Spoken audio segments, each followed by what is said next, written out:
here for another interview with David Rothschild, who is a PhD candidate at the Wharton School at the University of Pennsylvania, and presented an interesting paper on predicting election outcomes using poll numbers.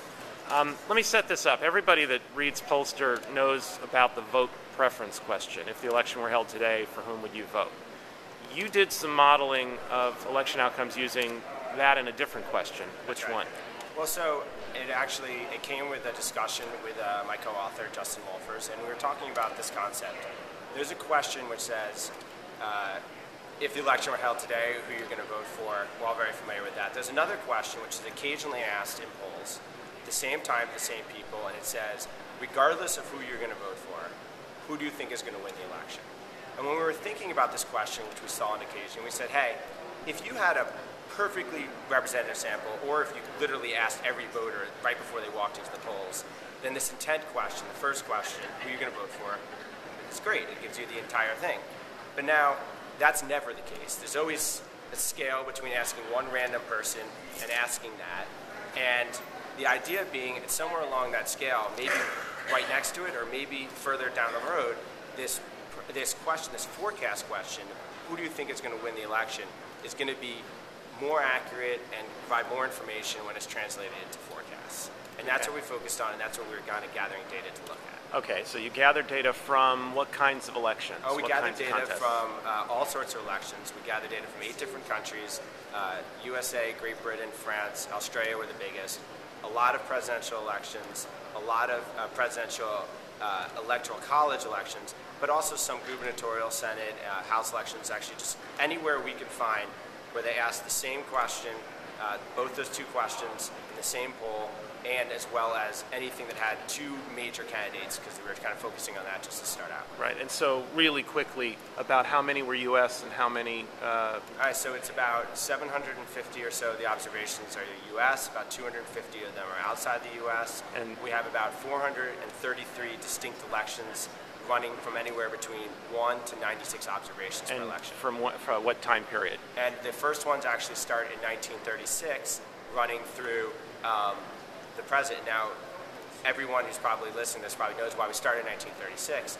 And I can actually say we have a data set which I didn't talk about during the presentation, which is I collected a very large data set of forecasts from 1896 through 1936. But now, obviously, those I can't compare them to the representative intent polling because they don't exist. But I can say that they actually, these forecast questions were the dominant question in the 20th century. Sorry, not 20th century, the 19th century and early 20th century. And it's very interesting because they do really well, actually. Okay, so what did you find? We found that no question, not surprisingly, when we had non-representative sample polling, clearly the forecast question was much stronger than the intent question. In kind of just the forecast of the winner, just one or the other, it did much better. Translating into expected vote share or probability of victory, it also did better. Now, when we switch over to fully representative samples, it still does better, just not as dominant. And then talking with you, I kind of went back and looked and said, let's drop all the presidential ones, just looking at kind of questions about races in which there's probably a little less information about the samples. Gubernatorial races, mayoral races, still does slightly better in the kind of raw prediction of the winner, and it does similar in essence some of the transformations. And how many of those were there?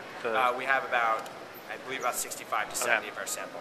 I guess that was sort of the question that, in my experience, the presidential election general toward the end of the campaign is a very different animal than, say, a nomination contest primary, a nomination contest or a primary months and months before. But, we try to give people advice about how to look at the horse race question, which tends to be very accurate, except when it isn't.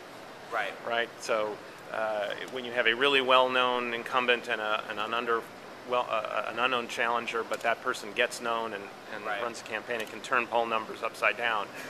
Barack Obama was way behind Hillary Clinton, but he was even further behind on that expectations question. What do you make of those? Where do those situations sort of fit into the model? And it doesn't surprise me one bit that it kind of actually fits in similarly in a way in which another paper which I published in POQ last year, which looked about prediction markets versus intent plays.